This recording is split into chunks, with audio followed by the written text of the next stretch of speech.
Elderly woman with Alzheimer's jumps into bear cage. What the bear did is incredible.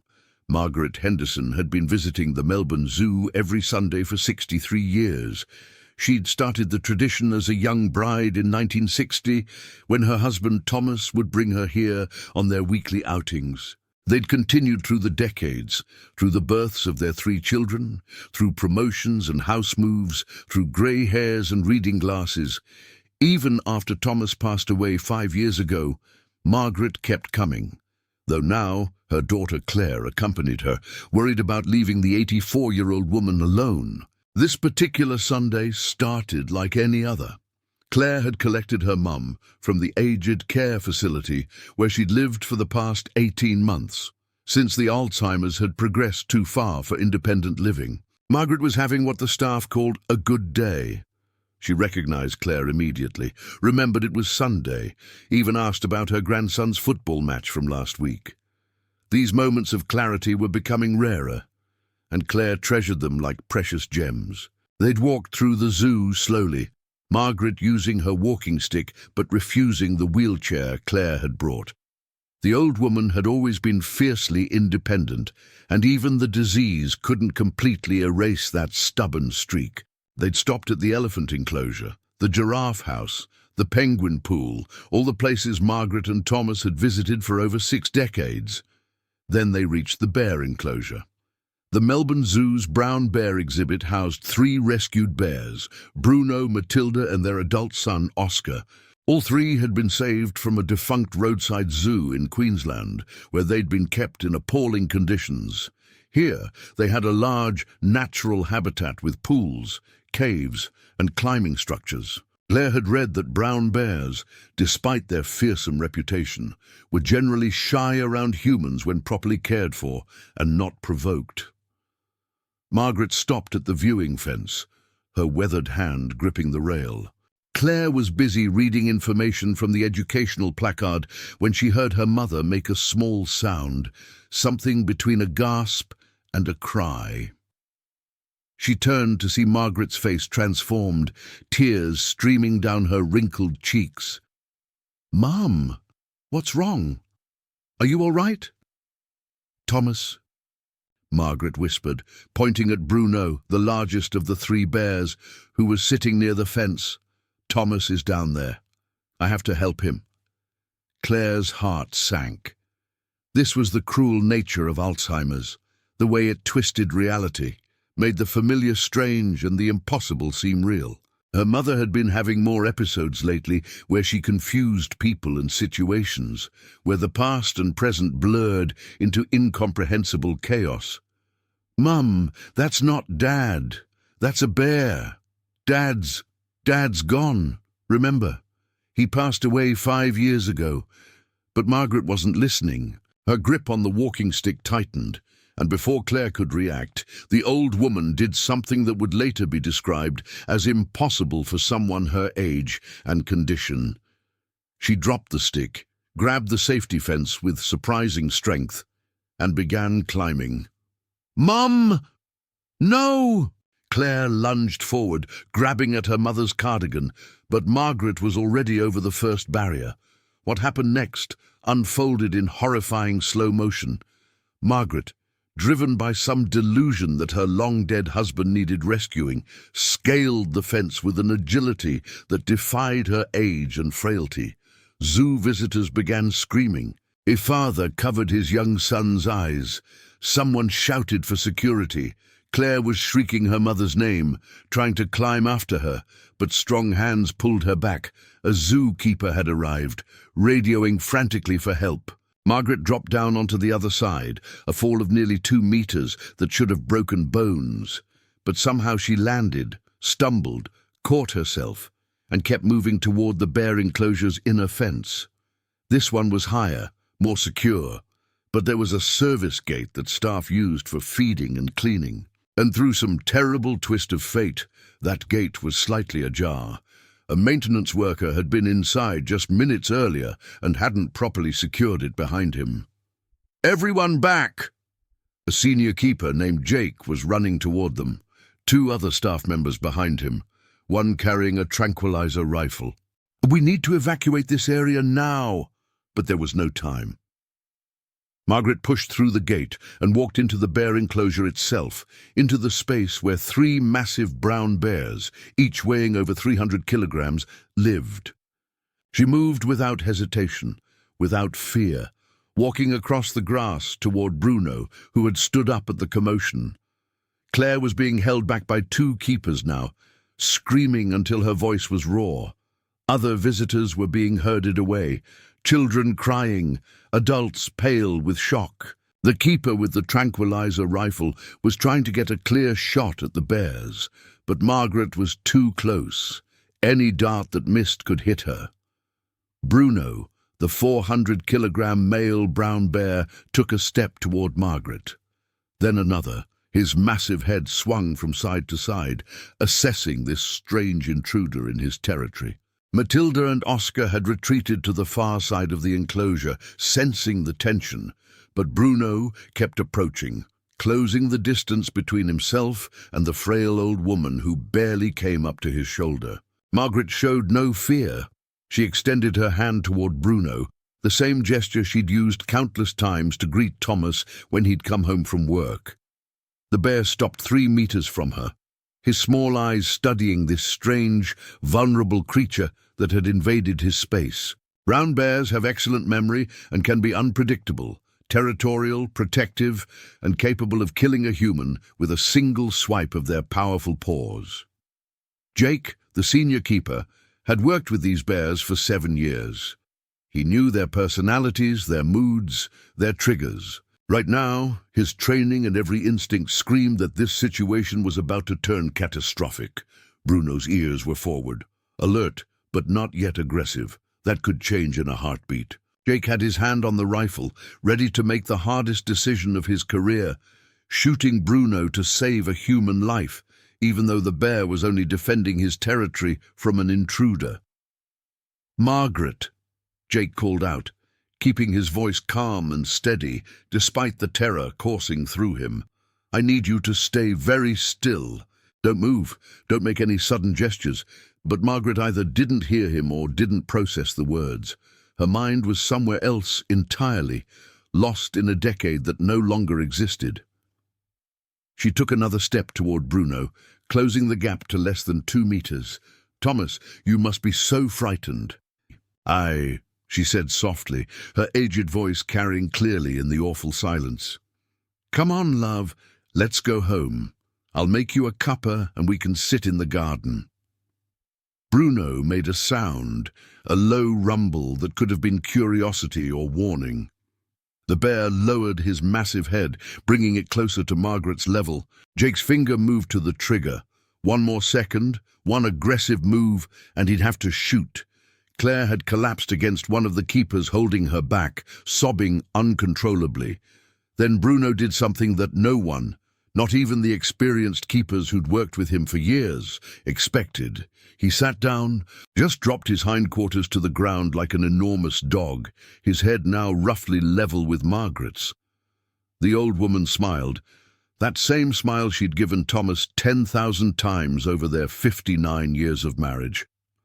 "That's my good boy," she said, in exactly the tone she'd used with Thomas when he'd done something that pleased her. "Such a good boy." Her hand, liver-spotted and trembling slightly from age, reached out and touched Bruno's head.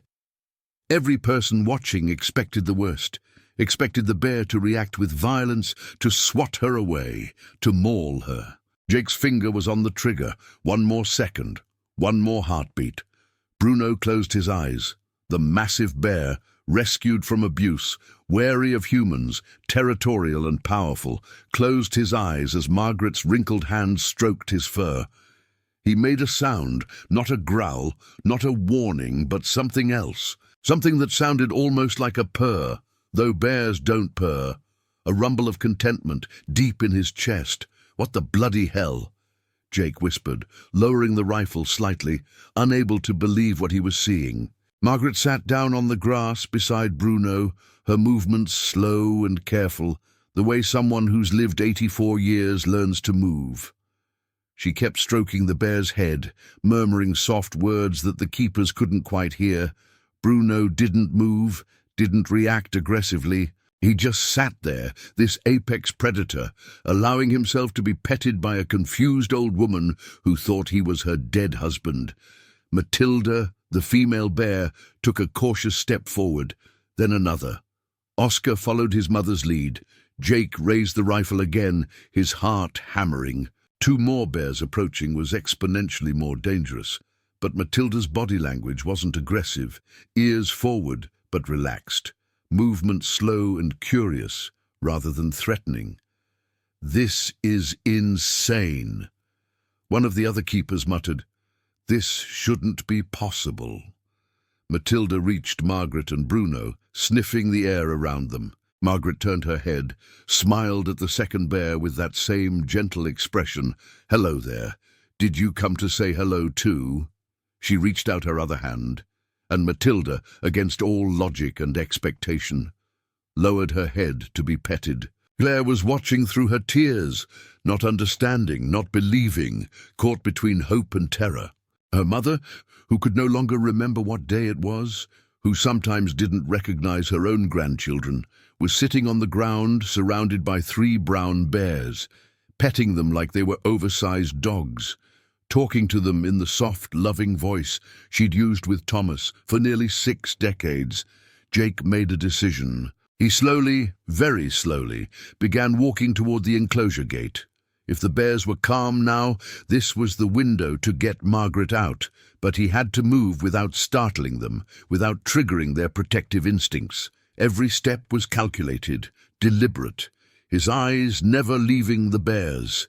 Oscar, the youngest at 15 years old, approached last. He was the most playful of the 3, and the keepers had always said he had a gentle disposition despite his size. He lay down next to Margaret, his massive body stretching out on the grass. Margaret laughed, an old woman's laugh, cracked and thin but genuine. "Oh, you're a big one, aren't you? Just like my Thomas. He was a big man too, strong, but gentle."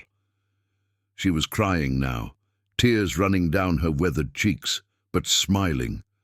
"I miss him so much. Every single day." Jake reached the gate, slipped inside, every nerve in his body screaming. He was now in the enclosure with Margaret and 3 unpredictable wild animals. This went against every protocol, every safety regulation. But that old woman couldn't stay in there, and she clearly wasn't going to walk out on her own. Margaret," Jake called softly as he approached, moving with the careful deliberation of someone walking through a minefield. "My name's Jake. I'm a friend. I'm going to help you get home, all right?" Bruno's head swiveled toward Jake, and for a heart-stopping moment the keeper thought he'd made a fatal mistake. The bear's eyes locked onto him, assessing, but Margaret's hand was still on Bruno's head, still stroking gently, and perhaps that made the difference. Bruno huffed, but didn't stand, didn't charge. Matilda watched Jake with more interest, her nose working, but she too remained calm. Jake covered the remaining distance in what felt like hours, but was probably less than a minute. He crouched down beside Margaret, close enough now to see the confusion in her rheumy eyes, the way her lips moved silently between spoken words, the tremor in her hands that had nothing to do with fear and everything to do with age and disease. "Margaret, love, we need to go now. Your daughter's waiting for you." Claire's very worried. At the mention of Claire's name, something flickered across Margaret's face. Recognition, maybe, or the ghost of it. Her hand stilled on Bruno's head. "Claire? My baby girl?" Her voice was suddenly younger, as if she'd slipped back decades. "Is it time to pick her up from school?" "Something like that," Jake said gently, deciding that reality was less important than cooperation right now. "But we need to leave these lovely bears to their lunch. Come on, I'll help you up." He extended his hand, and Margaret took it with surprising trust. Perhaps in her confused mind, Jake was Thomas, or a neighbor, or someone else from the decades she still lived in. She let him help her to her feet, her bones creaking audibly. and for the first time seemed to notice where she was. "Oh my, these are very large dogs," she said, looking at Bruno with mild surprise. "They are, aren't they? Beautiful creatures."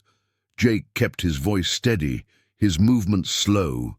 He began guiding Margaret away from the bears, one tiny step at a time. Bruno stood up, and Jake's blood went cold, but the bear simply shook himself like a dog after a bath and wandered toward his water trough. Matilda followed, and Oscar rolled onto his back, paws in the air, apparently content to sunbathe. The walk to the gate was the longest 40 meters of Jake's life. Margaret moved slowly, leaning heavily on his arm, occasionally stopping to look around with confused wonder. Each time she stopped, Jake's heart rate spiked, terrified that the bears would interpret the movement as something threatening. But they remained calm, going about their business as if having an elderly woman in their enclosure was a perfectly normal Sunday occurrence. Claire was at the fence, held back by 2 keepers, her face a mask of fear and hope. When she saw Jake and her mother approaching the gate, she let out a sound that was half sob, half laugh. Other staff had arrived. The zoo director, more keepers, someone from the emergency response team. Jake could hear sirens in the distance. Ambulance. Probably police, too. They reached the gate. Jake opened it, guided Margaret through, and the moment they were both clear, 3 keepers slammed it shut and locked it with shaking hands. Margaret blinked at the crowd of people, at Claire rushing toward her, and seemed to suddenly realize something was wrong. "Why is everyone crying? Did something happen?" she asked, bewildered. Claire wrapped her mother in a fierce hug, sobbing into her shoulder. Margaret patted her back awkwardly, still confused but responding to her daughter's distress with maternal instinct that even Alzheimer's couldn't fully erase. There, love. It's all right. Whatever it is, we'll sort it out. We always do." The paramedics arrived, insisting on checking Margaret despite her protests that she was perfectly fine. Minor scrapes from climbing the fence, the beginning of bruises, elevated heart rate and blood pressure, but miraculously nothing broken, nothing serious. She'd survived the physical trauma of her adventure. The psychological impact was harder to measure, especially for someone whose grip on reality was already tenuous. Jake stood apart from the crowd, his hands shaking now that the adrenaline was wearing off. His supervisor, Tom, approached with a bottle of water and a look of profound shock. "Mate, I've been working with wildlife for 30 years. What I just saw, I don't have words for it. That shouldn't have been possible." "I know." Jake's voice was hoarse. "Bruno's always been the most unpredictable of the 3. We've had protocols in place because we weren't sure how he'd react to a human entering his space, and he just sat down, let her pet him like a bloody Labrador. It'll be on the news by tonight. Someone filmed it on their mobile." Tom said quietly, "This is going to be huge. The zoo's going to have to make statements. There'll be an investigation into how she got in, probably lawsuits." Jake nodded, too exhausted to care about the administrative nightmare that was coming. All that mattered was that Margaret was alive, the bears were safe, and somehow, impossibly, a tragedy had been averted. Dr. Sarah Chen, the zoo's head veterinarian and animal behaviorist, arrived 20 minutes later. She'd been called in from her day off and came directly from her home, still in casual clothes. After being briefed on what happened, she insisted on reviewing the mobile phone footage that several visitors had captured. She watched in silence, her expression shifting from disbelief to fascination. When the video ended, she played it again and again. "This is extraordinary."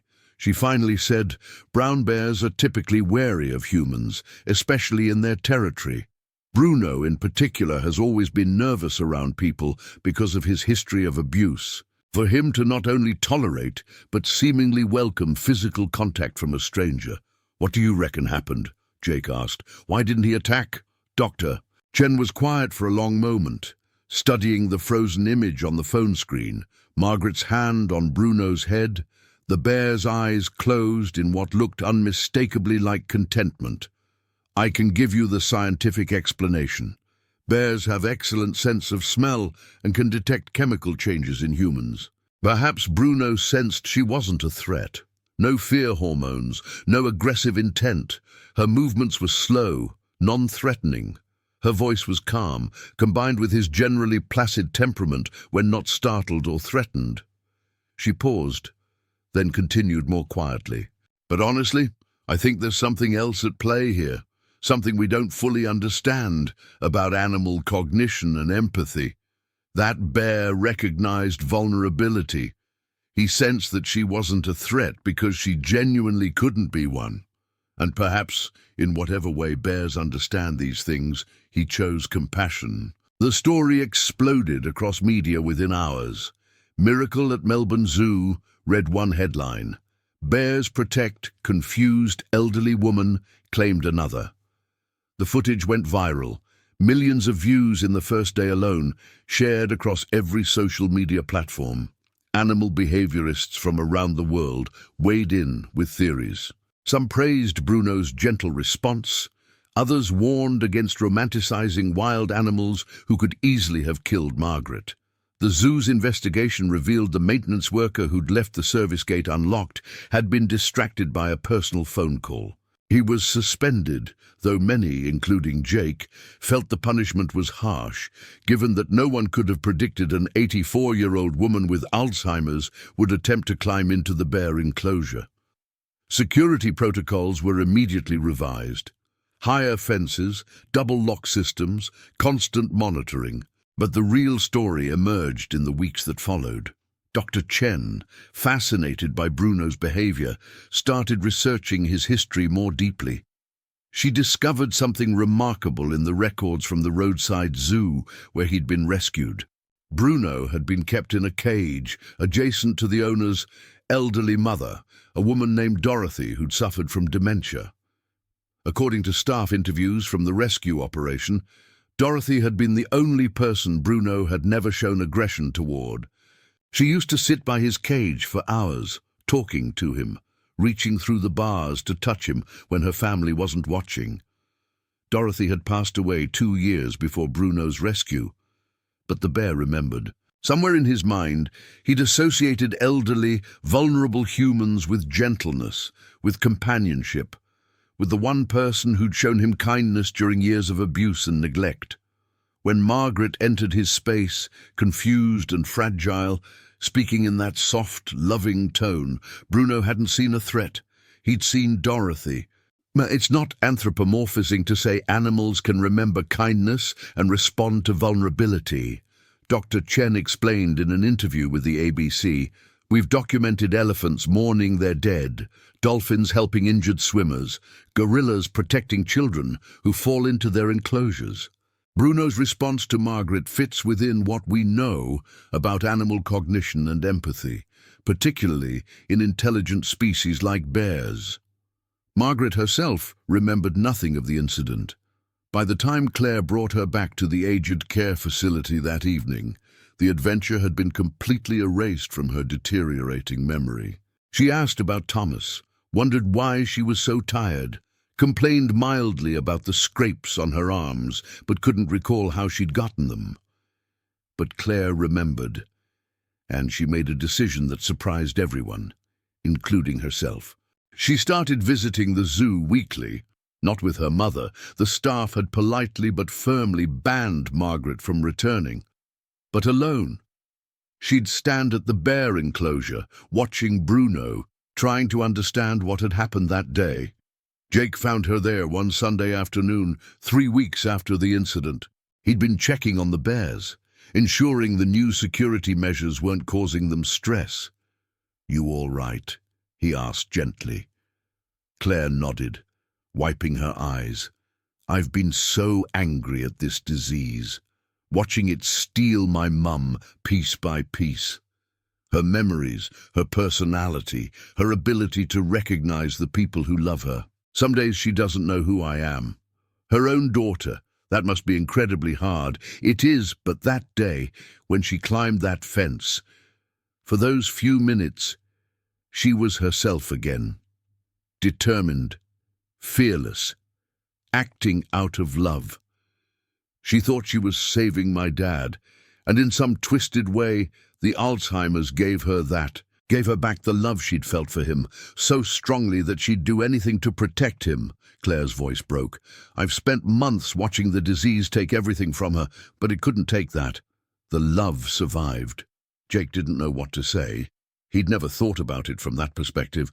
And Bruno, Claire continued, looking at the bear who was currently dozing in the sun. He was abused, traumatized, had every reason to be aggressive. But when he saw vulnerability, he chose gentleness. An animal made that choice. My mum's disease robbed her of so much, but it couldn't rob her of the capacity to give and receive compassion. Even in her confusion, even mistaking a bear for her husband, the kindness was real, and somehow that bear recognized it. The story continued to resonate long after the news cycle moved on. The zoo reported a 40% increase in visitors, many coming specifically to see Bruno. They had to add extra education programs about Alzheimer's and animal behavior. Donations flooded in, both for the zoo's conservation work and for Alzheimer's research organizations, as people connected the two causes. Margaret's aged care facility received funding for a new memory care unit. The staff created a small garden there, and Claire had a bench installed with a plaque, in memory of Thomas Henderson and in honor of the unexpected kindness that connects all living beings. 6 months after the incident, Margaret passed away peacefully in her sleep. The Alzheimer's had progressed to its final stages, and she'd spent her last weeks in a state of peaceful confusion, sometimes thinking she was a young girl, sometimes believing Thomas was in the next room, waiting for her. Claire was with her at the end, holding her hand, telling her it was okay to go, that Dad was waiting. At the funeral, Jake attended, along with Dr. Chen and several other zoo staff. They'd never met Thomas, had only known Margaret for those few extraordinary minutes, but they felt connected to this family, to this story of love persisting beyond reason, beyond memory, beyond species. Claire gave a eulogy that had everyone in tears. She spoke about her parents' love story, about her mother's decline, about the disease that had stolen so much, and then she spoke about that Sunday at the zoo. My mum's illness took her mind, her memories, her sense of self, but it couldn't take her heart. When she thought someone she loved was in danger, she didn't hesitate. She climbed that fence with strength we didn't know she still had, and when she reached those bears, animals that should have been terrifying, she showed them the same gentle love she'd shown my father for 60 years, and they recognized it. They protected her. Claire paused, her voice thick with emotion. Alzheimer's is cruel. It's a thief that steals everything, but that day taught me something. Love isn't stored in memory, it's deeper than that. It's in our bones, our instincts, our souls. Mum couldn't remember what day it was, couldn't remember my children's names, couldn't remember that Dad had passed away, but she remembered how to love. And in the end, that's what saved her. Bruno lived for another 7 years after the incident. When he finally passed from old age, the zoo held a small memorial. Hundreds of people attended, many of whom had been moved by the story of the bear who chose gentleness. Claire was there, placing flowers at the bear enclosure. The story of Margaret and Bruno became one of those rare tales that transcends viral fame to become genuinely meaningful. It's taught in animal behavior courses as an example of cross-species empathy. It's referenced in Alzheimer's support groups as a reminder that the essence of who we are survives beyond memory. It's shared by people who need to believe that kindness matters, that compassion crosses boundaries we think are fixed. What the bear did was incredible, not because it was supernatural or magical, but because it was profoundly natural. In a moment when everyone expected violence, Bruno chose peace. In a situation that should have ended in tragedy, 3 abused, Traumatized bears recognized vulnerability and responded with protection rather than aggression. They reminded us that empathy isn't unique to humans, that the capacity for gentleness exists across species, and that sometimes the most unexpected connections are the ones that teach us the most about what it means to be alive.